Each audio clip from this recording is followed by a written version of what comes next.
excommunication parce qu'il a employé un mot qui va pas, parce qu'il a serré la main à quelqu'un que j'aime pas. Mais si on raisonne comme ça, on est mort. Et on n'a pas le droit de faire ça. Je veux dire, la France est quand même dans un état lamentable. Son pronostic vital, il est engagé. On n'est pas certain qu'on parle encore beaucoup de la France dans 10-15 ans si on continue sur la même pente.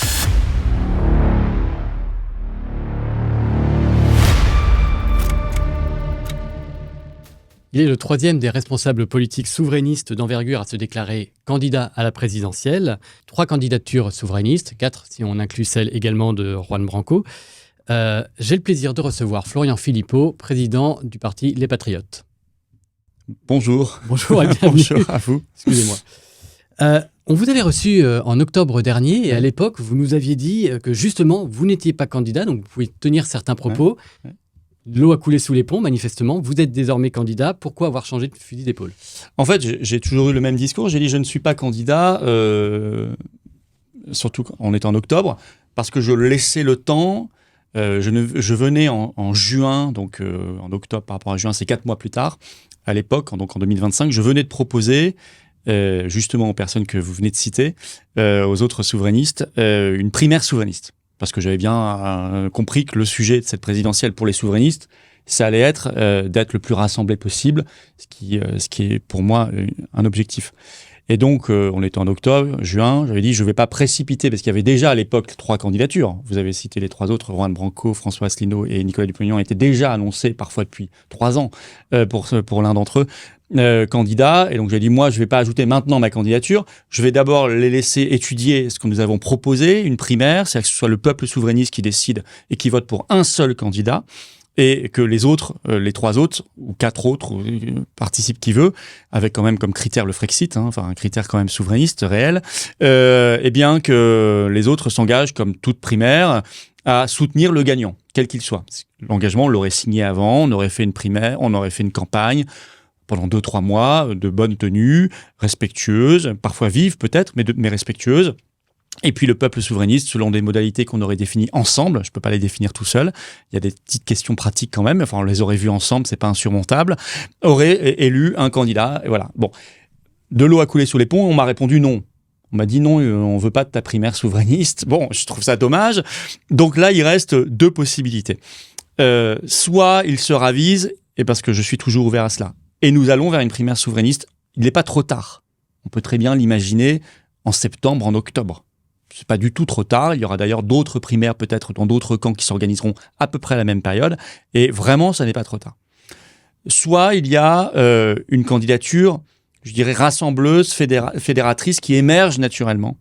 Bon, peut-être qu'on en reparlera, mais je pense éventuellement, puisqu'elle semble faire consensus dans le camp souverainiste, à celle de Philippe de Villiers. Bon, mais ça, ce serait aussi dans quelques mois. Mais comme tout cela, ça reste hypothétique, je ne suis pas certain qu'il y aura une primaire. Je ne suis pas certain que Philippe de Villiers sera candidat. Je pousse aux 2, mais je ne peux être certain et sûr de rien. Eh bien, j'ai donc décidé d'être moi-même candidat pour un peu pousser un petit peu tout cela et en me disant, finalement, on est quand même à la tête du plus grand mouvement souverainiste de France. Vous regardez les chiffres de la CNCCFP, c'est largement les patriotes qui ont le plus d'adhérents. On est quand même le plus actif sur le terrain. Personne ne peut, dans les tribunaux, partout, depuis des années, personne ne peut nous nier cela. Et donc, il ne faut pas qu'il y ait une prime aux diviseurs. Je ne vais pas donner une prime à ceux qui refusent la primaire et le rassemblement, et donc être le perdant d'une opération alors que je suis le seul, pour l'instant, à proposer le rassemblement. Vous voyez, donc là, il y a quelque chose d'illogique. Donc, j'ai décidé de forcer un petit peu les choses par cette candidature, qui est très légitime, pour les raisons que je viens de vous dire, et en espérant que cette candidature sera le signal du rassemblement. Le grand signal vers le rassemblement par la primaire ou par une candidature rassembleuse, un petit peu, on va dire, évidente. Et vous dites justement que les personnes à qui vous avez évoqué cette primaire l'ont refusée. Concrètement, qu'est-ce qu'ils vous ont dit ? Quels sont les arguments pour que justement les électeurs souverainistes comprennent cette fameuse division qui règne depuis des années maintenant Alors, si vous voulez, là, on parle de trains qui arrivent en retard. Vous savez, moi, j'ai déjà fait beaucoup d'alliances dans le camp souverainiste ces dernières années. J'étais avec Nicolas Dupont-Aignan et DLF en alliance aux législatives en 2022. Ça s'est très bien passé. D'ailleurs, on avait fait le choix de le soutenir parce qu'il avait accepté à l'époque, en 2022, à la présidentielle, d'ajouter, quand nous, on n'a pas eu nos signatures, d'ajouter le référendum sur le Frexit, puisqu'à l'époque, ça n'était pas dans son programme. Je vois qu'il a évolué d'ailleurs très favorablement sur le Frexit entre-temps, et je m'en réjouis. Mais enfin, à l'époque, ça n'y était pas. Il avait accepté d'ajouter cela, ce qui nous avait permis, après consultation de nos propres adhérents, de soutenir sa candidature. Et dans la foulée, on avait fait l'alliance aux législatives. J'avais l'année précédente, en 2021, déjà fait une alliance au régional avec qui il voulait. Je l'avais proposé à l'UPR, à DLF, ils avaient refusé. Mais dans ma région Grand Est, j'étais tête de liste, j'avais fait alliance avec Jean-Frédéric Poisson et son mouvement VIA. Et on avait fait d'ailleurs 7% au niveau régional. Je rappelle qu'en Alsace, en Lorraine, on était devant En Marche, à presque 10% des voix. Donc c'était quand même un résultat tout à fait considérable. Voilà. Pour le reste, je l'ai proposé en 2024. En 2024 aux européennes, j'avais proposé à tous ceux qui vous avez cités une liste unique. Alors, Nicolas Dupont-Aignan a accepté qu'on discute. Jean-Frédéric Poisson a accepté qu'on discute. Le Cercle Aristote a accepté qu'on discute. Malheureusement, pas François Asselineau et l'UPR. Ils ont fait leur propre liste. Et Nicolas Dupont-Aignan devait mener la liste. Et on avait discuté entre juin 2023 et mars 2024. Le document était prêt. Il était tête de liste, j'étais 3e, Jean-Frédéric Poisson 5e, Pierre-Yves Rougeron, etc., etc.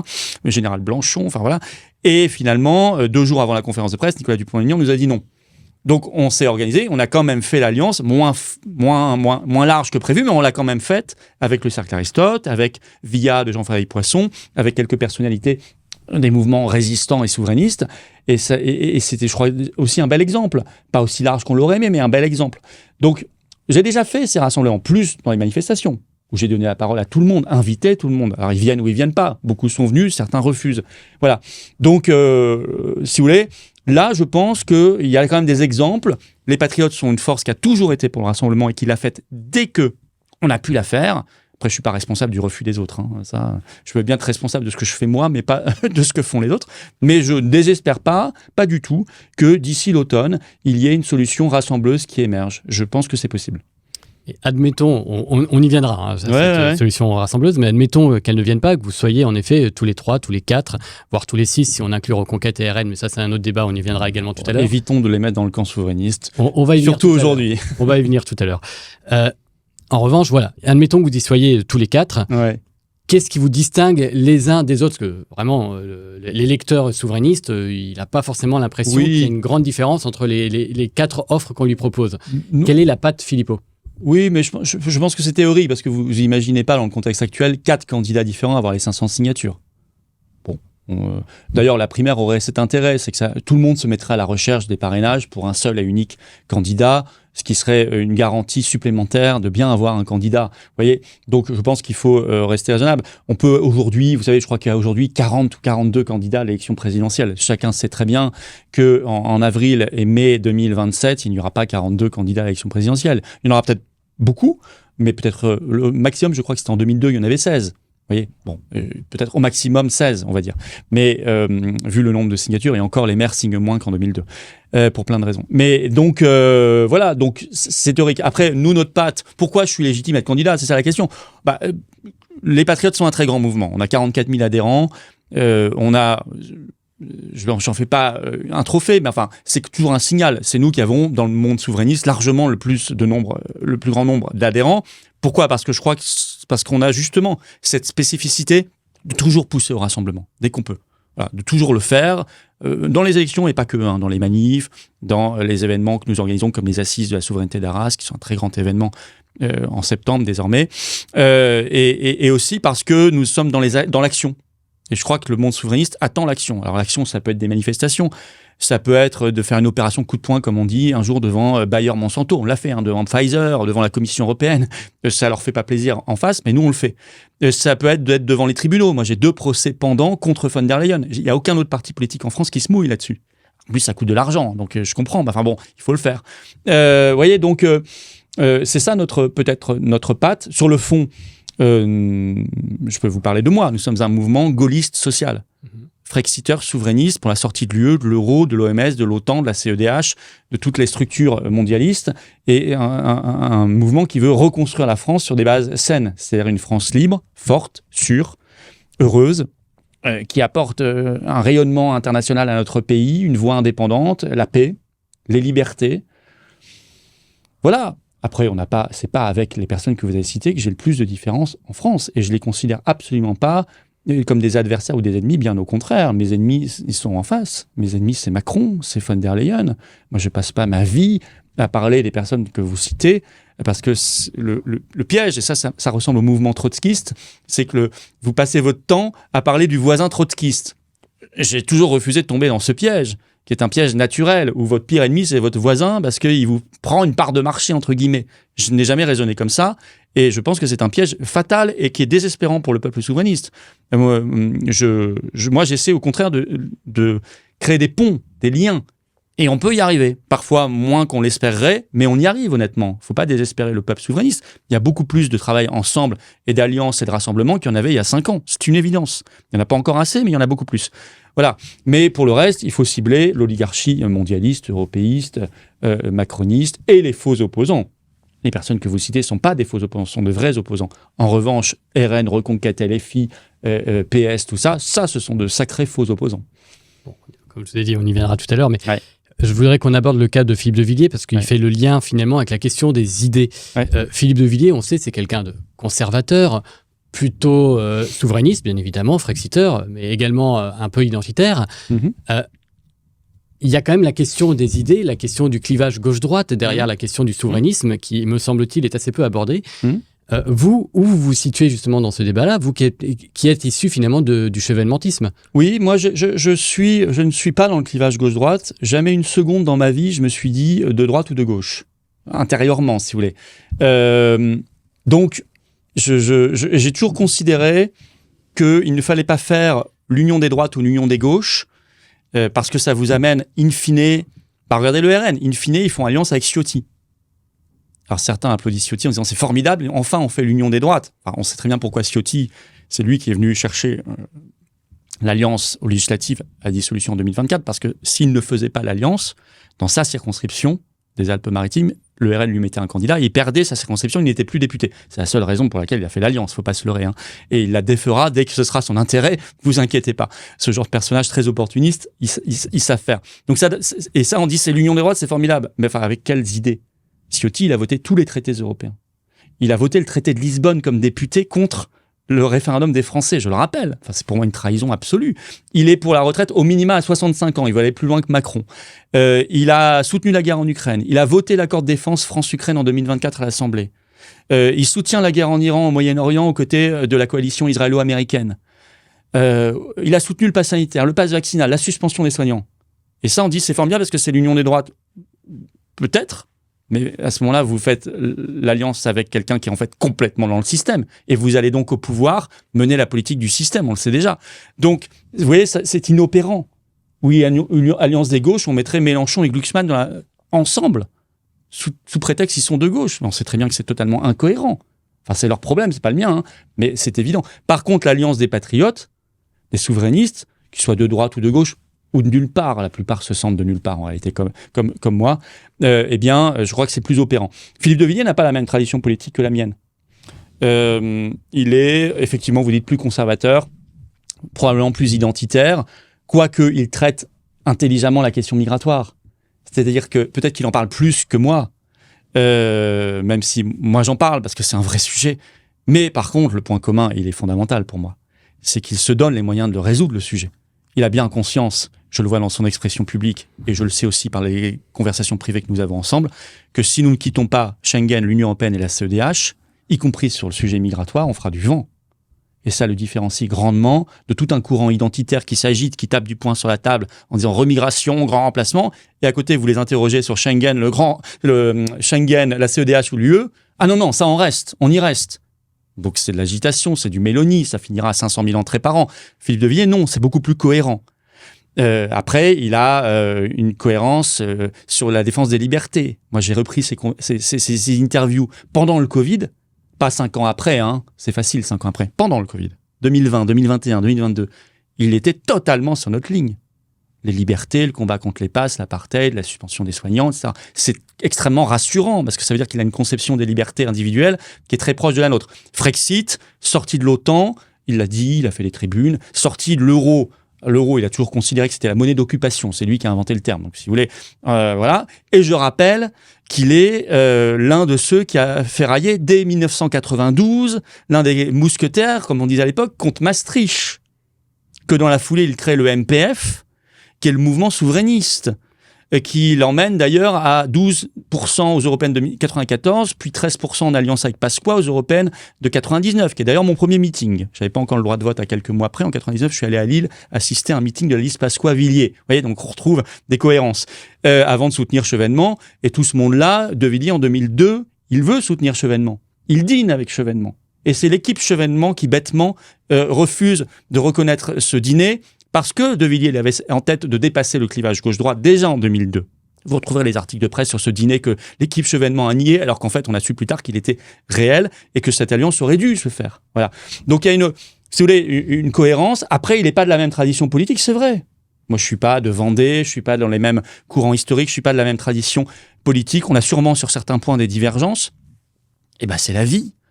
Et de toute façon, je pèserais davantage s'il est candidat en étant dans la campagne qu'en dehors de la campagne à pester en ciblant la moindre divergence, en disant excommunication parce que en 1994, dans une interview, il a dit un truc qui m'a déplu, excommunication parce qu'il a employé un mot qui va pas, parce qu'il a serré la main à quelqu'un que j'aime pas. Mais si on raisonne comme ça, on est mort. Et on n'a pas le droit de faire ça. Je veux dire, la France est quand même dans un état lamentable. Son pronostic vital, je le dis, je pèse mes mots. Parce que c'est terrible de dire ça pour son propre pays. Mais son pronostic vital, il est engagé. Il n'est pas certain qu'on parle encore beaucoup de la France dans 10-15 ans si on continue sur la même pente. Donc évidemment qu'on n'a pas tout à fait les mêmes traditions politiques. Mais enfin, écoutez, il est pour la sortie de l'UE, de l'euro, de l'OTAN, de l'OMS. Il a défendu la paix sur l'Ukraine. Il défend les libertés. Pendant le Covid, il était nickel. Il a compris en 2002, l'époque Chevènement, qu'on pouvait dépasser le clivage gauche-droite. Sûrement qu'il l'a compris d'ailleurs bien avant. Qu'est-ce qu'il faut de plus ? Et vous le sentez prêt à y aller ou pas ? Parce que vous êtes rapproché de lui, donc vous échangez avec lui. Moi, je sens que ça le titille. Je pense qu'il attend certaines échéances. Par exemple, qui sera le candidat du RN ? C'est bien logique d'attendre. C'est intéressant de savoir. Ce sera début juillet, c'est bientôt maintenant, c'est dans un mois. On saura définitivement. Je pense qu'il prend le temps de la réflexion. Il peut se permettre cela parce que d'abord, il n'a aucune difficulté, lui, à avoir les signatures de maire, parce qu'il a il connaît beaucoup de monde, beaucoup de maires, beaucoup de présidents de conseils départementaux, et donc c'est pas le même travail pour lui. Et par ailleurs, il n'a pas de notoriété auprès des Français à construire. Tout le monde, ou à peu près, je pense, aujourd'hui, connaît Philippe de Villiers. Voilà. Donc, c'est un avantage. Et je crois qu'il discute, il discute, il consulte, il réfléchit aussi avec ses proches. C'est bien normal. C'est une campagne, il le sait, qui sera difficile. C'est une campagne aussi où, quel que soit le candidat, on a le devoir, nous souverainistes, de poser des enjeux qui seront absents si nous ne sommes pas là. C'est pas Bardella, c'est pas Reconquête, quel que soit le candidat, ça n'est pas même Mélenchon, et évidemment pas tout le bloc central, qui vont mettre l'Union européenne dans le débat. Ça, c'est quelque chose que vous craignez justement, parce qu'on l'a vu. C'est évident. On l'a vu récemment, je pense à une interview d'Éric Zemmour dans le JDD, où il disait que l'Europe était devenue un sujet annexe finalement. Jean-Philippe Tanguy du RN, député influent du RN, a dit quelque chose d'à peu près similaire, ce n'était pas la problématique.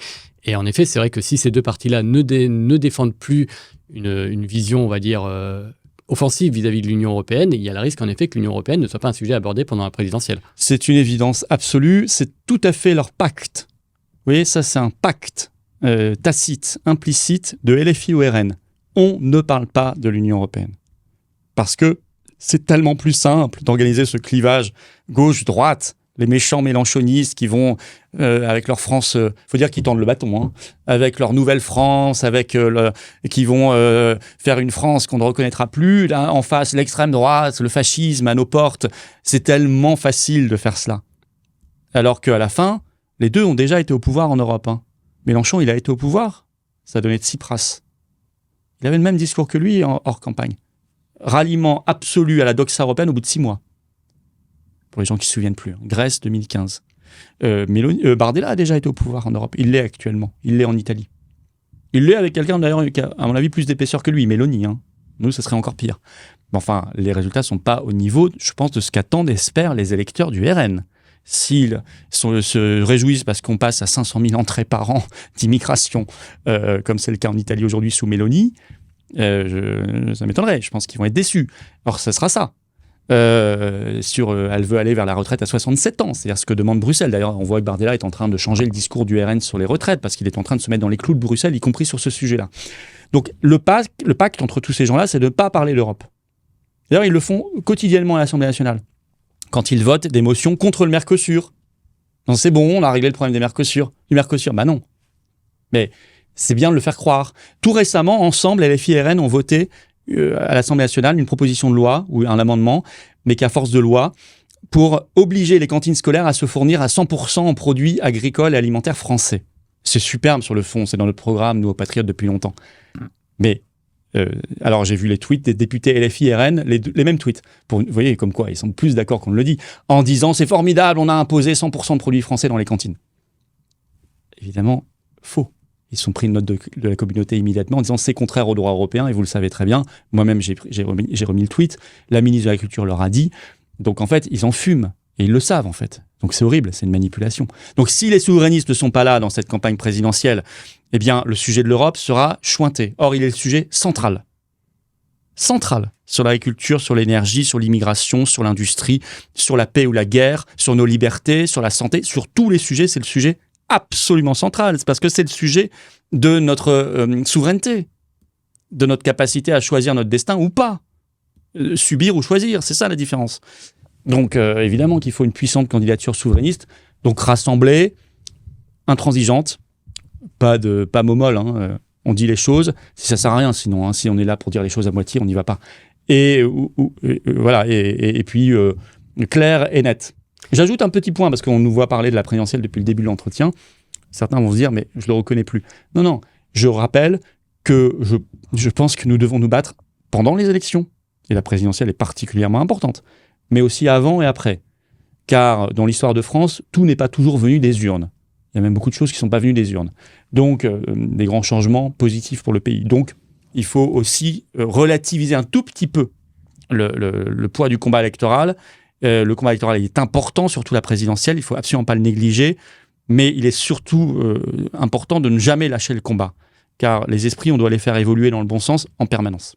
Justement, c'est intéressant, c'est la question européenne. Au fond, on voit bien, si le RN a notamment délaissé la question européenne, on se doute qu'il y a des velléités électorales également derrière, c'est-à-dire que l'Union européenne est un sujet, on le sait, vous et moi, extrêmement complexe.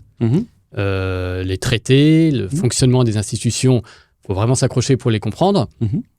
C'est aussi un sujet qui fait peur, qui angoisse. Le Frexit, moi je veux bien, mais l'après-Frexit, les Français potentiellement peuvent avoir peur de ce qui est un saut dans le vide. Les jeunes générations n'ont pas connu finalement autre chose que l'après-Maastricht. Donc comment on arrive à les convaincre? Donc comment justement, est-ce qu'il n'y a pas chez les souverainistes une sorte de minimisation des enjeux globaux et de la peur que peut faire susciter un Frexit? C'est-à-dire que si nous entrons dans la peur, plus personne alors ne parlera du sujet. Alors, prendre en considération la peur de ceux qui doutent. Je crois que nous en sommes conscients. Je ne vais pas utiliser le mot peur, parce que déjà, dès qu'on parle de prendre en compte la peur, on accrédite déjà une stratégie de manipulation. Il y a des interrogations légitimes. Vous voyez, là, je pense qu'on est dans un discours vraiment politique. Il y a des interrogations sur l'après. C'est bien normal. Et c'est notre devoir absolu d'y répondre. Très honnêtement, c'est peut-être pas là-dessus qu'on est le plus audible. Donc on a à travailler là-dessus. Mais on peut pas dire qu'on ne fasse pas le travail. Moi, j'ai écrit des livres entiers sur l'après. Y compris mon tout dernier qui s'appelle Résurrection. Et qui commence, le premier chapitre, c'est le moment du Frexit.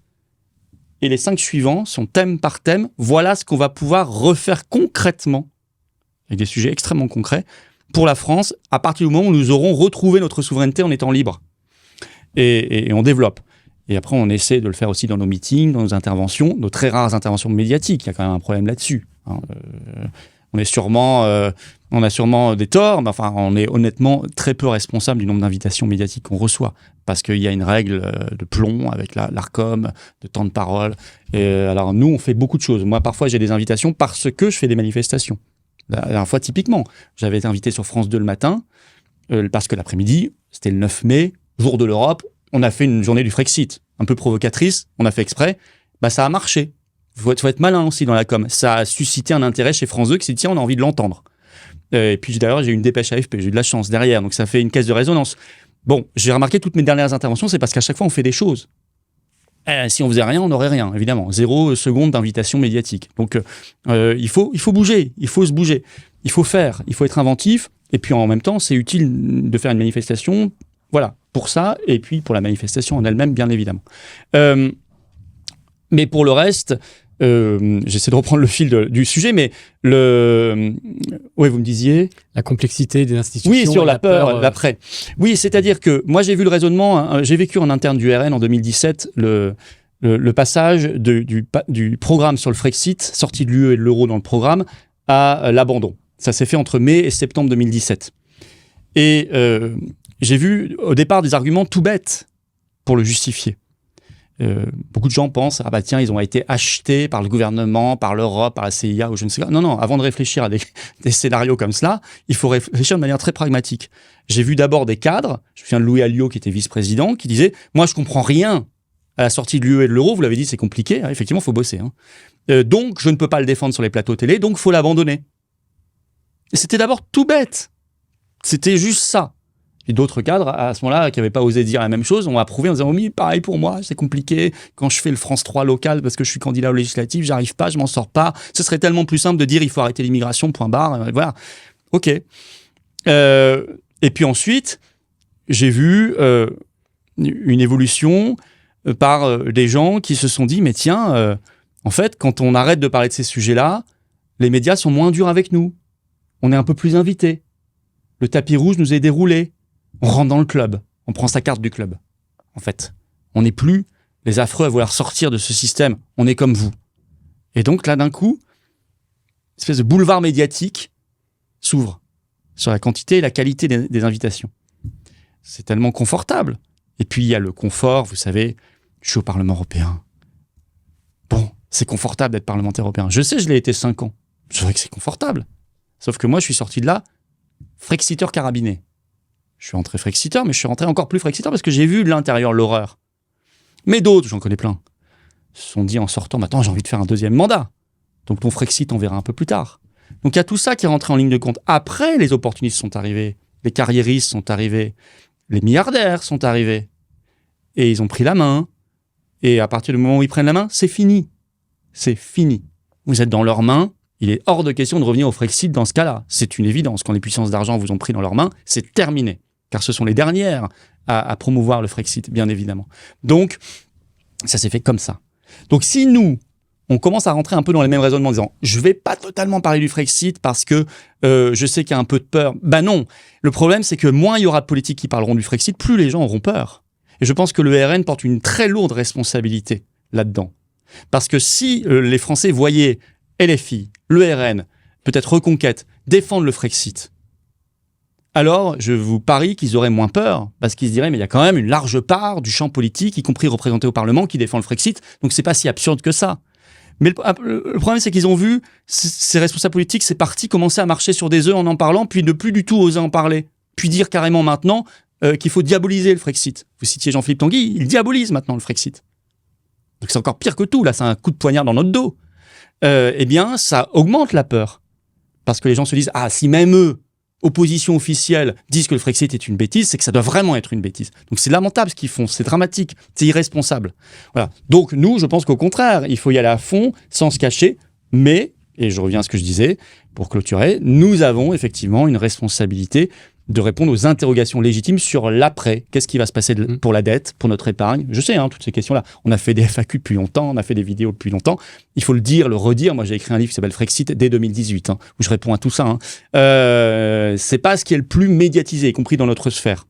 Bon, vous avez raison. Je pense qu'une candidature en 2027, il faut mettre le paquet davantage là-dessus, sur l'après. Ça, je vous donne complètement raison.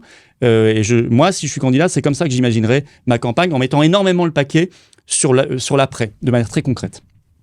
Et justement, ça tombe bien que vous en parliez, parce qu'on a le sentiment, en effet, que dans leur communication, vous l'avez abordé à l'instant, donc je ne vais pas y revenir, mais en effet, vous parlez beaucoup sortie de l'OTAN, sortie de l'UE, sortie de l'euro, et c'est vrai qu'on a du mal à imaginer ce qu'il y a derrière, ce qu'il y a en effet après. C'est d'autant plus étonnant parce que je suis allé regarder votre programme et en effet, dans ce programme des Patriotes, il y a tous ces éléments, pouvoir d'achat, sécurité, qui sont déclinés, mais pourtant, c'est vrai que vous n'en parlez pas. Et encore, il n'est pas définitif. Le programme il va être, d'ici les assises d'Arras en septembre, il va être celui qui est présent sur votre épaissi. Site. Mais justement, ces propositions-là, on ne vous entend pas véritablement là-dessus, que ce soit sur les médias mainstream, entre guillemets, on va dire CNews, télévision, qui sont en effet des courtes interventions, j'entends bien, mais même sur les médias, on va dire, médias Internet notamment, on vous entend moins, on vous entend pas beaucoup sur ces sujets-là. Oui, certainement. Alors, je vais vous expliquer parce que d'abord, il y a parce que les souverainistes, je dirais qu'on a si on fait bien notre travail, en tout cas, on a une double charge. Et ce qui rend plus compliqué les choses. Quand on nous parle d'un sujet, si Bardella, je vais prendre un exemple concret, si Bardella, on lui dit, il y a aujourd'hui 350 000 titres de séjour par an, comment vous allez fortement réduire cela, voire passer à zéro, enfin dans leur programme c'est pas zéro, mais voire passer, je sais pas, à 50 000, 350 000. Et lui il dit, je vais distribuer moins de titres de séjour. Et puis ceux qui sont en France, qui n'ont rien à y faire parce que ce sont des délinquants et des criminels, je vais les renvoyer. Et le journaliste dit, merci de votre réponse, on passe à autre chose. C'est facile pour lui. Sauf qu'en fait, il ment. Car il oublie sciemment de rappeler que nous ne maîtrisons quasiment rien de notre politique migratoire aujourd'hui parce que c'est l'Union européenne qui l'a. Les expulsions, c'est complètement, et vous le savez, régulé par la CEDH, article 8, par l'article 3 aussi, par l'Union européenne, qui a une directive européenne de 2003 qui oblige au regroupement familial. Enfin, tout ça, en fait, c'est infiniment plus compliqué que ce qu'il vient de dire. Donc moi, si on me pose la même question, au final, peut-être que j'arriverai à peu près aux mêmes conclusions. Sauf que l'immense différence avec Bardella, c'est que moi, je pourrais le faire. Lui, il fera rien. Mais je suis obligé de passer par un raisonnement transitoire, c'est d'abord expliquer. D'abord, monsieur le journaliste, je dois vous expliquer qu'aujourd'hui, tant qu'on est dans l'Union européenne, Schengen et la CEDH, on ne peut rien faire parce qu'il y a une directive européenne qui oblige au regroupement familial et parce que je suis bloqué dans les expulsions. Après, je vais vous dire ce que je vais faire. Une fois que j'aurai retrouvé la souveraineté. Vous voyez, j'ai perdu là. Mais j'ai pas perdu en fait. Parce que pour le raisonnement, c'est indispensable. Si je ne dis pas ça, je mens et je ne dis rien. Et donc, évidemment, on a moins de temps pour la suite. Ce que je viens de dire là, je peux le dire sur l'agriculture. Hein. Si effectivement, vous avez quelqu'un, un LFI, qui vous dit, le Mercosur, le Mercosur, on arrête. Ok. Oui, c'est vrai, on n'y avait pas pensé. Moi, je vais dire, c'est un peu plus compliqué que ça, parce que j'ai pas la compétence commerciale. Je peux pas arrêter le Mercosur. Pour arrêter le Mercosur, je dois d'abord sortir de l'UE. Ou alors, je convainc au moins, une majorité qualifiée, au moins 17 autres pays, dont l'Allemagne. Bon, c'est mort, en fait, on sait. Je vais passer 5 années à convaincre, j'arriverai à la fin de mon mandat, on aura toujours le Mercosur, on le sait déjà. Donc, en fait, vous voyez, ça rajoute une étape. Ah, oui, c'est plus compliqué. Ceci dit, encore une fois, ça ne nous exonère pas de nos responsabilités. Moi, j'ai l'intention pour la présidentielle de faire des vidéos thématiques. De commencer des vidéos thématiques thème par thème, les thèmes que vous avez lus dans notre projet, je vous en remercie, et d'autres qui ne sont pas encore là mais qu'on va développer, thème par thème sur l'après, le concret, voilà ce qu'on propose, point par point. Je serai obligé évidemment de faire des rappels tout le temps sur l'indispensable souveraineté, mais la nécessité impérieuse d'avoir d'abord sa souveraineté, mais je ferai ça, je développerai davantage, probablement dans mon prochain livre qui va sortir en septembre, ça va être aussi très axé là-dessus. Parce que vous avez raison, malgré tout, il ne faut pas simplement trouver des excuses. Je vais vous expliquer les choses qui, à mon avis, sont vraies. Enfin, je n'essaie pas de trouver une échappatoire. Mais nous avons aussi une responsabilité de mettre davantage l'accent sur l'après, vous avez raison. Et être souverainiste, donc c'est promouvoir finalement une forme de liberté, tout simplement. Est-ce qu'on peut recouvrer cette liberté dans un monde qui est désormais totalement global, imbriqué? On peut parler, si on n'a pas l'Union européenne, on aura les GAFAM, par exemple. C'est quelque chose qui n'est pas institutionnel, en plus, c'est pire. Est-ce que cette liberté n'est pas, au fond, à leurre? Alors, la souveraineté totale des nations, si je vous vendais ça, c'est un leurre. Mais ça l'a toujours été, en réalité. Il n'y a jamais eu, à aucun moment de l'histoire, une souveraineté totale. Alors, sauf si vous viviez en totale autarcie, et encore, même pas. Mais je ne le souhaite pas pour la France. Voilà. Évidemment, il y a d'autres enjeux. Nous sommes aujourd'hui en féodalité par rapport aux puissances d'argent. Et même si nous sortons de l'Union européenne demain et de l'euro, nous le serons toujours au départ. Et si nous sommes, après cette sortie, gérés par des mondialistes, qu'ont fait le Royaume-Uni. Ils sont sortis Mais ce sont pour l'instant des gouvernements mondialistes qui se succèdent, qui n'ont qu'un seul rêve, c'est de retourner dans l'Union européenne. Donc ils continuent de mener une politique mondialiste. Pas sur tous les sujets, ceci dit. Il y a quand même des avancées au Royaume-Uni, contrairement à ce qu'on entend. Chine qui sont en train de faire plonger leur immigration, par exemple, grâce à une loi beaucoup plus ferme, et qui nous serait totalement interdite par le droit européen. Ils ont fait aussi des choses pour réindustrialiser. L'industrie britannique est aujourd'hui supérieure à l'industrie française, qui n'était pas arrivée depuis 50 ans. Enfin, il y a quand même des choses. Leur SMIC est supérieur au nôtre, ce qui n'était jamais arrivé. Voilà, bon. Donc, il y a quand même des choses qui ont été permises par le Brexit, mais il n'est pas du tout au bout de ses possibilités. C'est pour ça, d'ailleurs, que Farage arrive en tête dans les élections. C'est que les Britanniques veulent que le Brexit soit appliqué enfin. Donc, il y aura d'autres effets de réalité. Donc, évidemment, nous aurons, et dans le projet, il n'y a pas que le Frexit, comment on reprend la main sur les puissances d'argent, par exemple. Si je sors de l'euro, je reprends la main sur mon circuit monétaire et bancaire. J'ai une Banque de France.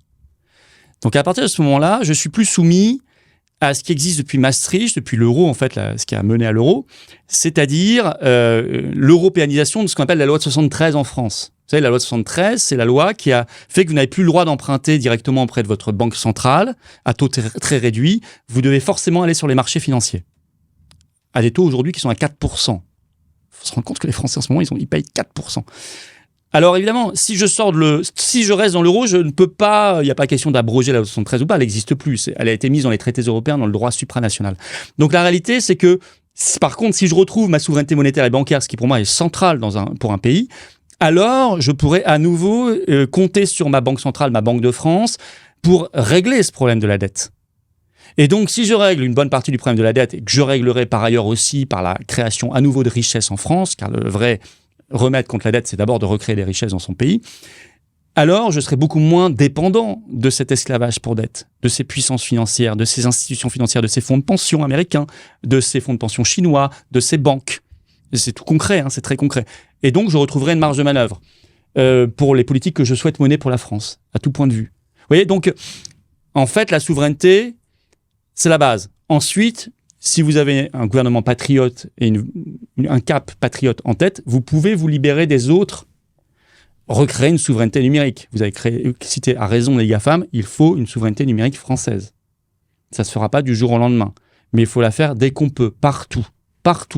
À commencer par les logiciels qu'utilisent nos fonctionnaires, à commencer par ceux qu'utilisent nos soldats. C'est la première urgence. Les services de renseignement, bien évidemment. J'espère qu'il y a quand même un peu de travail qui est déjà fait là-dessus. Mais j'ai de sérieux doutes. Et puis ensuite, pour la population en général, essayer de se libérer au maximum. On ne pourra pas le faire totalement. L'influence américaine, c'est du soft power culturel. Malheureusement, depuis l'après-guerre, on est dans Hollywood. Ça aussi, c'est une grande souveraineté à récupérer. C'est qu'il faut retrouver un imaginaire français. C'est un point commun que j'ai avec Philippe de Villiers. Il en parle beaucoup. On peut le critiquer comme on veut, Philippe de Villiers. Mais enfin, je rappelle que le Puy du Fou, c'est lui. Et que ceux qui sont allés au Puy du Fou, ils voient quand même l'immense réussite de ce parc. Et à quel point ça valorise la France. Et à quel point ça recrée un imaginaire français. C'est pas pour rien si c'est devenu le deuxième parc en France. Voilà. Vous la craignez, cette crise de la transcendance ? Ah oui, mais je pense que c'est un sujet central. C'est pour moi inséparable du patriotisme.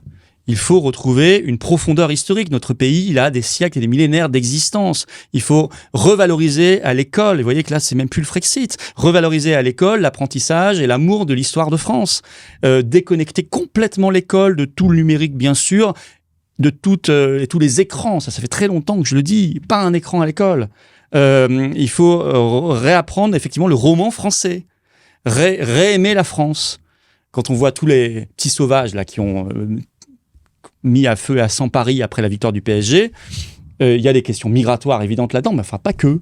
Moi j'ai vu aussi des gens très très jeunes, ils avaient 15 ans, blancs, je veux dire pas issus d'immigration. Voilà. Je peux vous dire que ces gens-là, ils étaient dans le même niveau d'excitation, parfois de folie furieuse et de violence que les autres. Et je me suis dit, mais là on est face en fait à une sauvagerie parce que on a baissé le niveau d'exigence, parce que on a baissé le niveau général très fortement. Et là, l'école a un rôle fondamental à jouer. Fondamental. Vous me direz, tant qu'on aura des députés qui montent sur les voitures le soir des matchs pour faire les guignols, on donne pas l'exemple non plus. Et ça, c'est aussi une question qu'il faut poser. C'est quel est le niveau de responsabilité de ceux d'en haut. Il est gigantesque, y compris dans l'exemple qui est donné. Voilà. Donc, tout ça se tient. Et vous voyez, ça dépasse largement le cadre du Frexit. C'est une reconquête générale de notre pays et c'est une résurrection. C'est pour ça que j'avais appelé comme ça mon dernier livre, une résurrection de la France dans toutes ses dimensions. Et j'avais fini ce livre d'ailleurs par un chapitre sur le beau. réinstituer le beau dans l'architecture, dans la maîtrise et la préservation, la valorisation de notre patrimoine historique, religieux, culturel. Vous voyez, le beau dans le vestimentaire. On n'arrive pas à l'Assemblée nationale en guenilles, en jean troué. C'est des trucs tout bêtes, mais c'est très important. On n'arrive pas devant une classe en t-shirt quand on est professeur. Ce sont des choses fondamentales. Faut se rendre compte que c'est fondamental pour l'avenir d'une nation. Sinon, c'est l'abrutissement général, l'affaissement général. Et pour un pays comme la France, la disparition vient très vite, car nous sommes un pays qui a besoin d'un État qui montre l'exemple. On s'est construit comme ça. Qu'un petit créateur indépendant quitte la France parce qu'il est assommé de taxes dès qu'il crée, il bouge le petit doigt en France, et c'est inadmissible. Taux de natalité, plus 50% dans 10 ans. Car là, on est en train de... C'est ambitieux. C'est très ambitieux. Mais... J'ai pas envie de faire vivre un enfant dans le monde affreux de demain, où on sera contrôlé par QR code dès qu'on bouge le petit doigt, où on aura une guerre qui nous pend au nez avec la Russie. On n'a jamais vu une époque de l'humanité comme ça. Vous croyez qu'on va aller dans les grandes conquêtes et dans l'avant et relancer la natalité si on entretient tous les jours les gens dans la peur? Bien sûr que non.